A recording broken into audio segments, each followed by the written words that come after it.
The biggest risk is not taking any risk.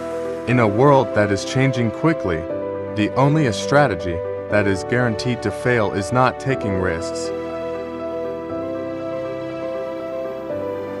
The question isn't, what do we want to know about people? It's, what do people want to tell about themselves?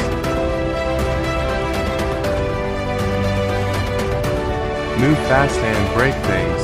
Unless you are breaking stuff, you are not moving fast enough.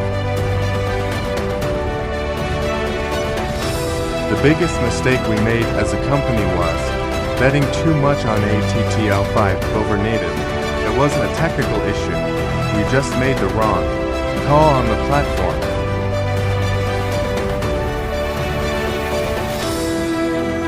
In a world that's changing so quickly, the biggest risk you can take is not taking any risk.